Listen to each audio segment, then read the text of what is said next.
This NHL Action Network collaboration is presented by Bet365. Download the app or visit bet365.ca for the latest odds. And find out why it's never ordinary at Bet365. Must be older than 19, available in Ontario only. Please play responsibly.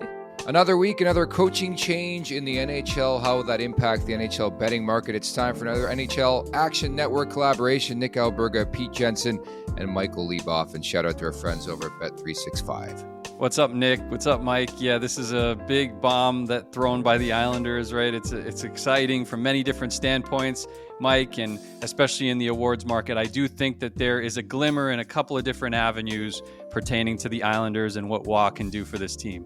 Yeah, well, it's interesting. I'll tell you a quick anecdote. I was on a plane when this news dropped. I was flying home from Mexico. I was on vacation. Saw it come through, walked up about 20 rows to my dad, who was on the trip with me, and my wife and kid. Let him know. Came back down to my seat, and there was a guy in an Islanders sweatshirt sleeping. And I woke him up to tell him. So he was that excited. Says it all. Yeah, that exactly right. And yeah, I think you're right. Like it should light a fire under this team, and it should work in a weird way. These two kind of polarizing forces, Patrick Waugh, like his fiery persona, and the Islanders, who are very stoic and formulaic in the way that they go about basically everything, whether it's hockey or the off the ice stuff. It should work. And I think the thing you got to look at here is, so the Islanders are 2-1 to make the playoffs. They're 30-1 to win the conference, and they're 70-1 to win the Stanley Cup. Those are kind of the range of numbers we're looking at, we're dealing with here. It's almost like a domino effect. If you think that they can clear the first hurdle, which is a 2-1 price to make the playoffs, what does that mean? It means that he's improved the defense. Like the Islanders are playing at a 90-point pace, despite being maybe the worst defensive team in the NHL relative to like their roster talent. They're 31st in shots on goal per game. They're 29th in expected goals, 29th in high danger chances allowed. So if you think that if this team is good enough to play at a 90-point pace with that kind of defense, if you think Waugh can get them to like 18th, which isn't a huge leap, what kind of pace can they play at there? And that would likely get them back into the playoff mix. And if you think that they can qualify for the playoffs, it means that they've had a really good second half. And who had a really good second half last season? Not due to a coaching change or anything, but they just kind of clicked into gear at the right time, came from the back of the pack to make a run, which is Florida. So the way I'm looking at it more is, if you think that the Islanders can make the playoffs, you're basically asking yourself the question, will they get hot? And if they do get hot and make the playoffs, are they then dangerous? And the answer is yes, because they've got the goalies, and the defense should be improving, and the offense should still be there with the way that these guys are going. So I would almost, maybe not the best bet, not something I'd rush to make. As an Islander fan, I'm excited about the price, but I wouldn't go for the playoff price. I would go for something bigger, like the conference, maybe 30-1 there. Or there's a plus 750 you can bet on them to record a 100-point season. That seems a little short, but I would look for bigger prices rather than the playoff, because if he works his wonders well enough to make them a playoff team, it means they're going to be dangerous. They're going to be a hot team going into the tournament. So I suppose the big question is how to bet this team game by game. Like, I think more times than not, Leboff, you get a boost. And I think the Islanders will see that. I think automatically the under is something I would look at. Like, Ilya Sorokin hasn't been great this year, but I think obviously there's a lot of racetrack remaining in this season. I think he finds his gear, and who better than Patty Waugh to be there, right? Yeah, I actually think he's been much better than his numbers will tell you, because he's faced more shots than anybody, right? Like people are ragging on him for a lower save percentage than his career numbers or the soft goals that go in, but it's just math. If you're facing 40 shots a game, the likelihood of a one squeaking through is going to go up, right? So he's facing way too many shots. I think if they can lighten his workload, he becomes a pretty viable second half. We see it from Juuse Saros every season, it seems like, right? He gets himself into the Vezina conversation with a great second half. So if you want to play there, I don't think it's worth it, because I think Demko and Hellebuck have gone. But your point about the under is really good. Like, the Islanders have been a dead over team this season, 27, the 60%, I think, is like 27, 17, and 2, depending on where you're looking. And I think that number will come down, and it'll regress towards them evening out, maybe being 50%-ish by the time we wrap things up, because they're they know what they need to improve, right? That team is a bunch of older veteran guys who know that the defense has been terrible this season, so that they know why this guy's been brought in. They know exactly the formula that's needed for this team to charge up the standings is they've just got to be better in their own zone. They got to limit the mistakes. So I think the under call is probably the right way to go about it. It'll probably take sportsbooks a little bit to catch up on that. They're much quicker to catch up on the new coach bounce in terms of the money line. So the Islanders closed as a favorite against the Stars yesterday, and Dallas was on the road on a back-to-back playing their backup. So maybe it makes a little bit of sense, but sportsbooks know, especially in a season like this, where every team that's made a coaching change has caught the bump, that the money lines will be charged a premium. Like the Islanders will be taxed a bit here, but the total, that one might fly under the radar. And I would look at some unders for the Islanders coming up in these next few games. Fun matchup on Tuesday too against the defending champs for Patrick Waugh to make his presence felt. We will see what goes down in that game at UBS. Sorokin, 233 high danger saves this year, third in the league behind Georgiev of the Avalanche and Thatcher Demko of the Canucks. So do you think there is any glimmer? Is there enough runway for Ilya Sorokin to get back into the Vezina Trophy mix? And or is there enough runway for Patrick Waugh once they post the odds here to win the Jack Adams like he did in 2014? Probably not. It does seem like the Rick Tocchet train has left the station.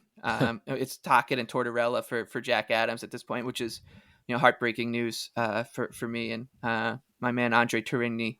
Maybe next year, but for Sorokin, you could maybe make an argument, but the number's not long enough. Like when I just use Saros example, every year, like clockwork, Saros drifts to like 50-1 around the All-Star break, and then he just gets white hot down the stretch and becomes one of the third or fourth favorite by the time the season wraps up. You would need a bit of a bigger number on Sorokin. He's played so much too. I think that they'll try to lighten his workload when Semyon Varlamov gets healthy. So. I don't think that the awards are there in this instance, like they kind of were when we talked about Chris Knoblauch coming in, and he's the third man in on that race if the Oilers just continue this insane pace. But I think I'd much rather attack the team outlook with the Islanders rather than the individuals. Let's play a game of musical chairs here, and I do want to get to Edmonton. I'm happy you brought them up because I start to wonder, if they keep winning and winning and winning, what that means for the appeal of Chris Knoblauch, and that's taking nothing away from Tocchet and others in the Jack Adams train. So you're playing musical chairs. Like, who are we looking at? If the Islanders are making the playoffs, they're in a cluster with the Devils, the Flyers, Detroit, Tampa. Is there a way to bet from that perspective? Yeah, I guess you could. You could look at maybe a team like Philadelphia. If you think the Islanders are going to make the playoffs, you can maybe bet there no. You want to flip it that way. You can look at Detroit, Tampa too. Those ones are not bad shouts. The Devils they are a confounding team though. I thought that there was going to be a time here to buy on New Jersey, and the problem is that it's that kind of fine dance you have to do, where you don't want to bet them after they make the big move. So let's say, tonight they go out and they trade for a bona fide goaltender. It's going to end up being too late to get in on the Devils. So, but at the same time, you don't know if they're going to make that move beforehand. So you need to kind of read the tea leaves on, is this team actually going to take a swing here, or are they just kind of going to wave the white flag, so to speak, on the season? So the Devils are the one buy low team that's still out there. Big picture future, because we know that, like the Panthers example I gave from last year, if when Jack Hughes comes back, there's nothing besides the goaltending that can stop this team from just going on an Oilers type run. They are very good. They were one of the Stanley Cup favorites before the season for a reason, but they need the difference here is that the Oilers are getting goaltending. Like they need to sort it out. So if you think that there's some smoke coming in, you're looking at that chimney and there's some white smoke above like the rock and signaling that a new goaltender has been found or promoted or traded for, I would then really consider buying in on Devils long-term futures. But it is a funny dance to do right now with this team. It's so hard to make up ground too, where the Devils, everybody's improving around them. Like we mentioned on the fantasy show, even Detroit and Tampa, right? Those teams are looking pretty good of late. Alex Lyon really turning their season around since coming back from injury. So, and then back to Edmonton. I feel like, the number to win the cup is plus 800. They're now the favorite, the number to win the President's Trophy, which is probably unlikely, plus 1200. So maybe the cup bet is a little bit better of a play, even though it's shorter. Yeah, and you probably are going to be able to get that number, I would think, from this point on. I mean, unless this team continues to play like this, we kind of had a conversation months ago when they were really struggling about how there was no margin for error with this team anymore. Every game was going to be a playoff game from basically Thanksgiving on, but because of this insane run that they're on, we could see them kind of take the foot off the gas a bit and have a lull or two before the season and still make the playoffs with plenty of room to spare. So the Oilers are, if you're looking to get in on Edmonton, I think you might be able to sit back, take a deep breath, and wait. If you feel like you missed a boat and you want a piece, because you probably will be able to get them before the playoffs at a similar price as where they are now, or even, this is projecting way far in advance, even if they like lose a game one in round one or something like that. So you can definitely sit back and wait before you get in on Oilers futures, I would think. Man, you called your shot with Chris Knobloch, and I talked about it earlier on with Jack Adams. I mean, there's obviously a lot of guys who should probably win this award, but I think I look at Edmonton specifically, and if they continue to go on this type of tear, like, what does he have to do you think, to win this? Can he win it? I think he'd probably have to catch the Canucks. You'd look at it like this way. If Rick Tocchet finishes ahead of the Oilers, I think Rick Tocchet will likely win the award. And if Chris Knobloch and the Oilers finish ahead of Vancouver, it means two things. One, Edmonton has kept up their pace and Vancouver's come back down to earth a bit. Then you could probably make a solid argument. And you also have to factor in other things, right? Like, do the Flyers make the playoffs? Because then Tortorella's in there. Do the teams like Coyotes or Predators in there? So it's going to be tough for Knobloch, but I am happy that we talked about that one, because that was great price. And we said for him to be in the conversation, they were going to have to go on a run like this, and they did. So we do, it's the old blind squirrel thing, I guess. I guess so. And so now we're up to 5 in-season coaching changes. Let's have some fun and not for the individuals involved. Who's next? Do we see any more? Like, to me, Lindy Ruff comes to mind. Sheldon Keefe, I think, is on the hot seat. Do you envision anything else here, Leboff? I think if let's say the Islanders win like 5 of 6 or something here, I think teams would absolutely consider it if they had a team with with heavy expectations before the season, and maybe they're not meeting them. Devils for sure are part of that. The Leafs I could see as well. Then we can, I think we'll see one more. I think if you were asking me to set a line, I would set the line at over under half at half, and I'd make it a coin flip, because I do think that there's something to the new coach bounce, especially in this league, especially in a sport like hockey, where everything starts with effort. And if you can just squeeze 3% more effort from every player on your roster, that's 60%, when you add it all up, and it matters a lot in this sport. I think that's why the phenomenon actually is a real thing here. Whereas like in a sport like baseball, so much of it comes down to just, such a unique skill set that hard work, sure, it plays a part, but it's not a huge thing. In hockey, it's a little bit of a different story. So I think of the Islanders in a weird way. You'll maybe guys like Sheldon Keefe or Lindy Ruff will be rooting against the Islanders, because if they do play well, they could be in some trouble, because their general managers say, well, if it works for them, and it's worked for Edmonton and St. Louis for a little while, and Minnesota, of course, for a little while, why not us? So the Devils producer Bobby is on the record saying he likes them tonight against the defending champs, and Vegas will be playing Monday and Tuesday. So it'll be interesting to see when Logan Thompson gets the call. He's been red hot of late. There's also a huge game on Monday, 2 of the best teams in the NHL, Mike, with the Winnipeg Jets and the Boston Bruins. For a game of that type of magnitude, what's your favorite betting play? Is it like first period under with 2 great goalies going up Hellebuck and whoever starts for Boston?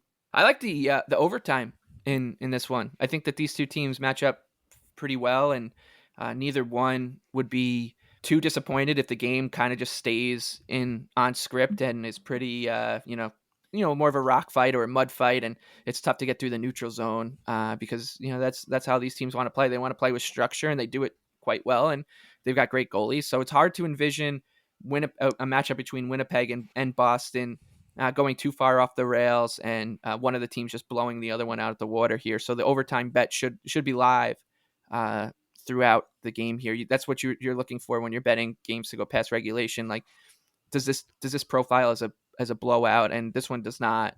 So I think that, you know, you're always going to get a good price on these bets. Very few people play the 3-way money line. So I like the overtime here. I'm glad you brought this one up because it's just one of my favorite bets of the week.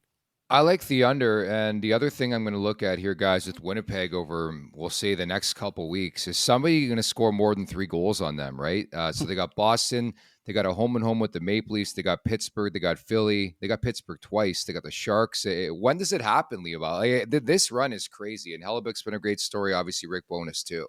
Yeah, they're quite good, and I think people have definitely caught on to it.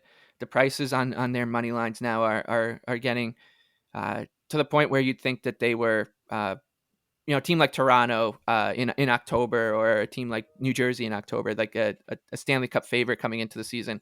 I've been trying to go against them. It's not been working all that well because they keep just, like you say, shutting the door on teams, and that's why I think that this overtime bet on Monday night against Boston will provide some value. But yeah, like you said, there's going to come a time when the numbers are going to get way out of hand, and the team will regress. Hellebuck will maybe hit a little bit of a lull, and maybe it's after the All-Star game, right? Like, goalies are such creatures of rhythm. Give the guy a little bit of a break and take him out of the goal, and all of a sudden you could see some goals start to pile up against Winnipeg. Yeah, it's funny. I was wondering just that, like, prepping for this show, because like a month and a half ago we congregated, and the LA Kings were the hottest topic in the league, and they just kept winning and winning and winning. And now, well, David Riddick's their number one goaltender. Right. They've dropped 10 of the last 12. What's going on there, bud? Now's the time. We had this conversation on Line Change a couple weeks ago that when Florida and Winnipeg went on those runs, they kind of went on parallel runs, and everybody started they started to take up more oxygen in the hockey room. The question that people were asking was, is now the time to bet these teams? When the real question is, okay, who's next? Who's the team that is going to make that next run and that we're missing? And I think Los Angeles is a really good bet right now because they are at the bottom of the market.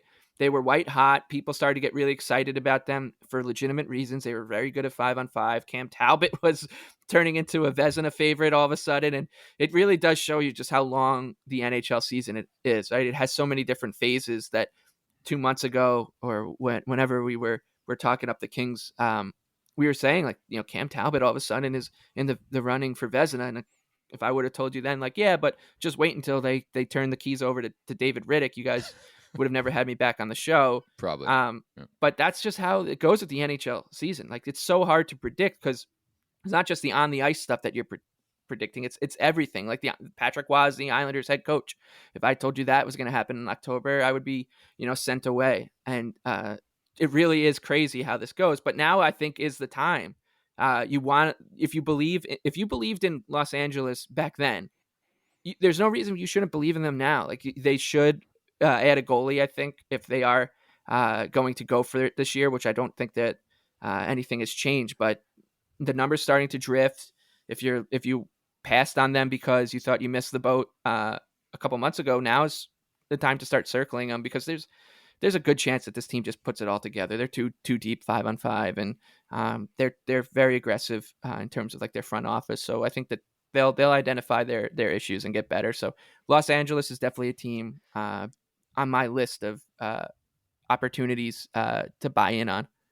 If you were to put together a 4-team parlay in terms of division winners, I know you did this once before. I thought it was really cool, not to put you on the spot, but if you were to build one right now and pick the division winner, like with odds taken into account, like right, that might say you like the Islanders to do it, or you like the Kings to do it, like something fun, who would you pick? Who would your 4 teams be? Yeah, so this is a good question, actually, because I think you could probably build something into a decent number if you use Florida as like a 3-1 to catch Boston. I know it's a little bit of a gap here, but you're going to want to build this price up. I think Florida, Carolina, they're plus 170. You throw Colorado in there at 2-1, and then you use Vancouver. Like, I don't think anyone's going to be catching them in the Pacific.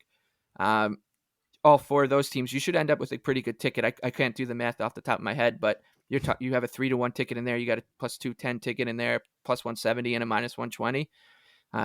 You're going to have a pretty good run, and those teams should all be in it for the rest of the season. So if you're looking for something fun, that's what I would do. It's tough to see the long shots in like the third team on the board. I mean, Dallas maybe, but that would be the four on the spot. I think the fascinating thing this time year, in correlation to game by game betting, is like I think the cream rises to the top sometimes, and I think once you get closer to the trade deadline, you get closer to the games being even more important. You start to sort of handicap some teams and say, hey, they're going to win some hockey games here. Who's on your short list of teams right now that could be in a bubble spot, or teams that are finding themselves, trying to surge up the standings a bit to sort of identify here in the second half of the season? Yeah, I think you're talking about teams that maybe they're trying to save their season and play well enough for the GM to be like, all right, they deserve some help or something like that.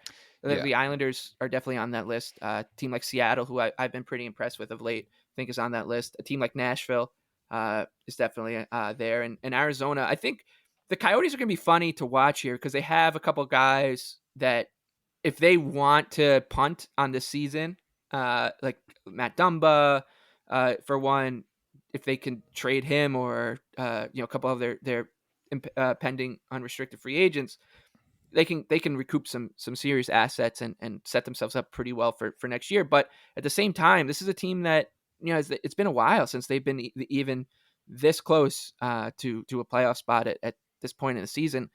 So I could see them being a team that could be undervalued. They're still flying under the radar a bit because they've just not been very good of late, but we've seen them play at some pretty high levels for, not just 2 or 3 game clips, but a couple weeks at a time. So Arizona, I think, could still be undervalued on a game by game basis as well. So if you are looking at that angle, and you can also flip it on the other side too, right? Like a team like Anaheim or San Jose, you could start to see some better efforts out of them as a whole, as players Adam Henrique or Anthony Duclair try to play themselves into a trade to get traded to a contender. Looking at the rest of the week, what jumps out at you? Do you have an upset of the week? I mean, I don't think I would go near Columbus at Edmonton with a 10-foot pole, but there were some wacky teams that ended those other winning streaks, right? Like, didn't Anaheim beat Florida and Columbus beat somebody like Vancouver a couple of weeks ago to end those mammoth streaks for a couple different teams? I actually don't hate the idea of just trying to beat Edmonton with whether it's Columbus on Tuesday or even Chicago. Maybe not Chicago on Thursday. You can maybe skip that one, but then look at Saturday for Nashville. If you're trying to beat them, because the one thing about Columbus is, at least you're going to get a baseline effort from them. We've seen it all week or all season. They're a bit of a mess, but they're scrappy, they're pesky. They pulled some big ones already this season. And if they can just find a way to defend a little bit better, they'll be a viable underdog because they're going to be a huge price. So I don't hate the look at all. The same thing goes with Vancouver, right? They've got a tricky one, I think, in St. Louis on Wednesday night, where they've been rolling. They're going to, in all likelihood, beat Chicago on Monday night and make it look good. But then their homestand comes to an end. They travel to, then they welcome St. Louis to continue their homestand. And I think that's a tricky team too, because we've seen them beat, punch up pretty well, a little bit better than I thought they would be all season. And then I also think that the Senators, they host the Bruins later in the week. I believe it's Thursday, maybe Friday. And that's a spot that I'll be looking to get in on Ottawa. The Bruins will be on the second night of a back-to-back after playing Carolina the night before. So if I had to pick my favorite of the bunch, I think it'd be that St. Louis game against Vancouver, but the Ottawa one, close second. Yeah, a couple spots I like, and I referenced this on the NHL Fantasy Nice podcast. The Ottawa Senators, they're going to start winning some games. This is what they do. They win when the season's done, and so they're not making the playoffs. So I think there's a lot of value in that team moving forward. The LA Kings are a team I'm riding with this week. I like the under between Winnipeg and Boston coming up, as you talked about on Monday night. And Tampa-Philly, I think, is a sneaky big game on Tuesday. Those are two teams that are going to be fighting for playoff positioning, I think, in the Eastern Conference. And I think Tampa's got Vasilevsky locked in. And they're one of those teams where I don't think they're done just yet. I think they hear and see what people say about them. And I think Tampa starts to create a bit of distance here in the standings. Every game is so important. Pete, what are you looking at? A big Canadian matchup, home and home this week. Crunch time for the Leafs. The All-Star game's coming up in Toronto. There's going to be pressure on that team if they're flailing going into it. I wouldn't be surprised if Winnipeg wipes the floor with them a little bit and prompts something ahead of the All-Star break. It's just something to look at here. They have a big game against the Bruins on Monday, but I see Winnipeg as the best Canadian team. Maybe Edmonton is. You can make that argument, but Toronto's nowhere close to either of those two teams. So I think it might be the time where they feel that the hard way. Nick, you asked about like flipping the script on playoff odds, right? And the Leafs are kind of in a tricky spot as well when it comes to trade deadline. You could see them perhaps think, all right, this mix just isn't working. Let's see, we're not going to be able to re-sign Bertuzzi or Domi or whatever, and be quasi sellers in a couple of weeks. I don't think it's crazy to think that way. And the number is going to be long on them to miss the playoffs, and they just they can't be trusted. Like, people started getting really excited about that West Coast swing that they went on. Man, if teams could throw a parade for themselves after beating Anaheim and San Jose 3 games in a row, like, think they would have done it. But because then when they had to step up in weight class, I mean, they lost to the Islanders a couple of days later, right? And the Islanders aren't some behemoth, and then they struggled to put things together even after that as well. And yeah, the wins against Calgary and Seattle, those are tough opponents, but this team can't be trusted. And I don't think that their opinion of themselves is a Stanley Cup contender. So if they do trade Bertuzzi or Domi or anybody on the back end and kind of whittle away at what little depth they have, there could be in some peril, especially if you see your team do that, trade away guys who are important to the mix. That's an interesting long shot to miss the playoffs, I would think. Yeah, they're teetering. I like that look quite a bit. They're just really, really inconsistent. And consistently inconsistent, I think, is the way to phrase it. Even like coming out the way they did against Edmonton, you build a 2-0 lead, then you blow it up and you puke all over yourself. And they just can't be trusted on the betting market. So I like that look, and I like you, Mike. Thanks so much for doing this today. We'll talk very soon, and it's always intriguing to see how the bets do over the weeks here. Yeah, I mean, it's always fun to jump on with you guys, and you can always catch me and Nick Martin and Tim Kalinowski, our friends who also jump on here on Line Change. We'll be talking more about Patrick Waugh and all that, and I'm happy to see you guys in a couple weeks. The one and only Michael Leboff. Check him out on Line Change. It's now time for Giving Props with Anna Duo. What's going on, Anna? Hi, guys. Got some good props for you this week. Some exciting ones. Starting off with tonight. It's Monday. Starting off the week strong. Florida Panthers, Nashville Predators. Matthew Tkachuk is here, guys. He is scoring right now. Looking at him to continue that anytime goal. 7 goals, 18 points in his last 11 games. Tuesday, Washington, Minnesota. TJ Oshie looks like he's back to his old form right now, too. Looking at him for some shots in that game. He's had at least 4 shots on goal in 3 of his past 5 games.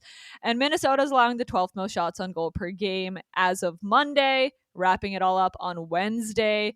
The Seattle Kraken playing the Chicago Blackhawks. Great matchup for Seattle. Jared McCann. Anytime goal for him too, guys. 4 goals, 8 points in his last 6 games played. So those are my 3 props for this week.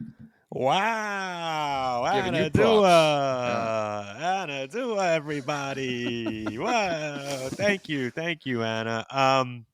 Listen, Pete mentioned it when we had Leboff on about the New Jersey Devils. And I just want to take a quick slice of time here and talk about the public dog fade. And why I like the Devils. Everyone loves that plus number on the Vegas Golden Knights tonight. Devils in spiral mode.